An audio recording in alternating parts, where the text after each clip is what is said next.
அனைவருக்கும் வணக்கம். இன்னைக்கு நம்ம தெரிஞ்சுக்க போகிறது என்னென்னா, உடன் பிறந்தவர்கள் அதாவது அண்ணனும் தம்பியும் எப்படி ஒரு உறவு முறைகளில் நல்ல விதமாக இருப்பாங்க அப்படின்ட்டு. அதாவது எல்லாருக்கும் அண்ணன் தம்பி ஒரு சராசரியாக ஒரு அன்பாக இருந்துருவாங்க அப்படின்னு நம்ம உறுதியாக சொல்ல முடியாது. அண்ணன் தம்பி நல்ல விதமாக இருக்கிறவங்களும் ஒத்துமையாக இருக்கிற அண்ணன் தம்பியவும் நம்ம பார்க்குறோம்.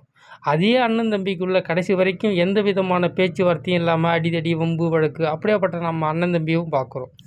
இந்த அமைப்பு ரெண்டுமே ஜாதகத்தில் எப்படி பார்க்க போகிறோம் அப்படின்னாக்கா, 11ஆம் பாவகத்தை வச்சு அண்ணனை சந்திக்க போகிறோம், 3ஆம் பாவத்தை வச்சு தம்பியை சந்திக்க போகிறோம். அவ்வளோதான் மேட்ரு.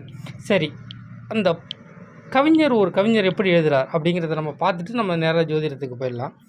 ஒரு கவிஞர் மிக அருமையான வரியை சொல்கிறார். எப்படின்னா, முத்துக்கு முத்தாக, சொத்துக்கு சொத்தாக, அண்ணன் தம்பி பிறந்து வந்தோம் கண்ணுக்கு கண்ணாக, அன்பால் இணைந்து வந்தோம் ஒன்றுக்குள் ஒன்றாக அப்படின்னு ஒரு கவிஞர் மிக சிறப்பாக எழுதுகிறார்.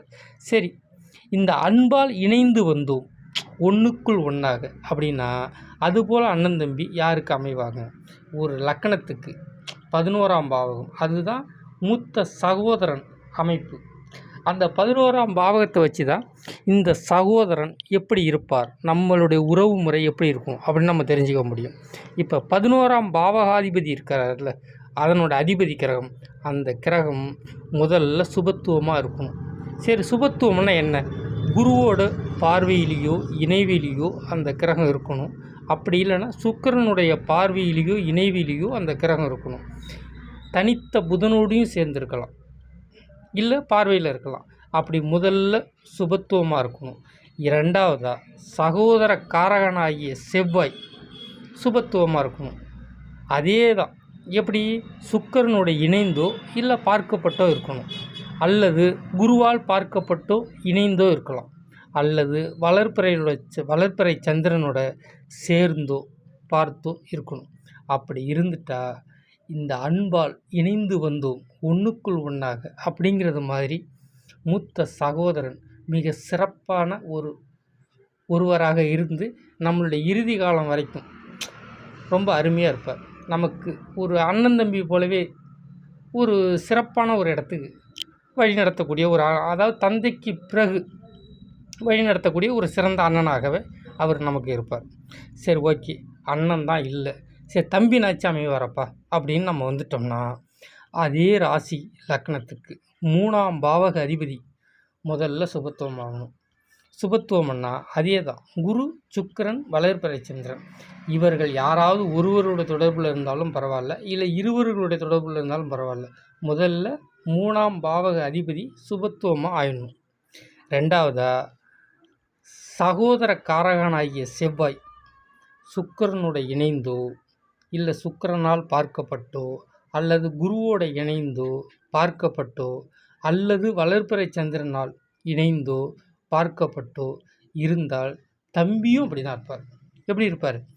அன்பால் இணைந்த, ஒரு பாசத்தால் இணைந்த, அந்த கயிறு ஒன்றோடு ஒன்று பிணைஞ்சு இருக்கும் பார்த்தீங்களா, அது மாதிரி ஒரு ஒத்துமையான ஒரு அன்பால் ஒரு குணத்தில் இருக்கக்கூடிய ஒரு சகோதரன் நமக்கு இருப்பார், தம்பியாக இருப்பார். சரிப்பா, இது ரெண்டுமே நமக்கு அமையலை. சரி, ஓகே, துன்பத்தை கொடுக்கக்கூடிய தம்பியாக இருப்பாரா? அதை எப்படி பார்க்குறது? அதை பார்க்கணுன்னாக்கா அதுக்கு ஒரு கவிஞர் எழுதுகிறார். அண்ணன் என்னடா தம்பி என்னடா அவசரமான உலகத்தில், ஆசை கொள்வதில் அர்த்தம் என்னடா காசில்லாதவன் குடும்பத்தில் அப்படின்னு ஒரு கவிஞர் எழுதுகிறார். சரி, அந்த கவிஞர் சொல்கிறது போல் நமக்கு ஒரு அண்ணன் அமைஞ்சிருவாரா அப்படின்னு பார்த்தோம்னா, அதே 11ஆம் பாவம் தான் லக்னத்துக்கு. ஒரு ராசி லக்னத்துக்கு 11ஆம் அதிபதி பாவத்துவமாக இருக்கும். இப்போ நான் ஃபஸ்ட்டு என்ன சொன்னேன்? சுபத்துவமாக இருந்தால் அன்பால் இணைந்த ஒரு சகோதரன் கிடைப்பார். இங்கே நான் என்ன சொல்கிறேன்? 11ஆம் அதிபதி பாவத்துவம் ஆகி சகோதர காரகனாகிய செவ்வாயும் பாவத்துவமாகி, பாவத்துவம்னு என்ன? சனியோட இணைந்திருந்தோ இல்லை சனியால் பார்க்கப்பட்டோ அல்லது ராகுவோட இணைந்தோ ராகுவால் பார்க்கப்பட்டோ அல்லது அமாவாசை சந்திரனோட செவ்வாய் இணைந்திருந்தாலோ சகோதரனால் நமக்கு என்ன நடக்கும்? வம்பு வழக்கு, அடிதடி, இடப்பிரச்சனை, நிலப்பிரச்சனை, இது இருந்துகிட்டே இருக்கும். சரி, ஓகேப்பா, இதெல்லாம் எப்போ இருக்கும் அப்படின்னு பார்த்தா செவ்வாய் தசை நடக்கும் பொழுது இதெல்லாம் நடக்கும், அல்லது செவ்வாய் புத்தி இருக்கும்போது இருக்கும். சரி, ஓகே. அண்ணன் இப்படி இல்லைப்பா, தம்பி பார்க்கணும் அப்படின்னாக்கா அதே ராசி லக்கணத்திற்கு 3ஆம் பாவகத்தோடு பார்க்கணும். 3ஆம் பாவகாதிபதி பாவத்துவமாக இருக்கணும். பாவத்துவம் எப்படி? அதே சனியோடையோ ராகுவோடைய இணைவிலையோ இருக்கணும். சரி, 3ஆம் பாவகாதிபதி பாவத்துவம் ஆயிட்டார். சரி, காரகனாச்சு நல்லா இருக்காரா அப்படின்னு பார்க்கணும். காரகனும் இங்கே பாதிக்கப்பட்டிருக்கார். அதே செவ்வாயோ சனியோடையோ ராகுவோடைய இணைவிலையோ அவர் இருந்தால் அப்படின்னாக்கா இறுதி வரைக்கும் அண்ணன் தம்பி மேலே நமக்கு பாசம்னா என்ன அப்படின்னு இல்லாமல் போயிடும். அவரை பார்த்தாலே வெறுப்பு வரும், சண்டை வரும், கோபம் வரும், பஞ்சாயத்து, அடிதடி, இப்படி தான் அந்த வாழ்க்கை முழுக்குமே நமக்கு சகோதரனால் விரயம், வேதனை, துன்பம் அப்படின்னு ஒரு மாதிரியாக போகும். சரி, ஓகே. ஒரு நல்ல சகோதரன் எப்படி அமைவாருன்னு நம்ம ஃபஸ்ட்டு பார்த்தோம்.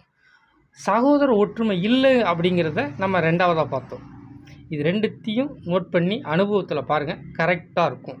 ஓகே, உங்களிடமிருந்து விடைபெற்றுக் கொள்கிறேன். நன்றி, வணக்கம்.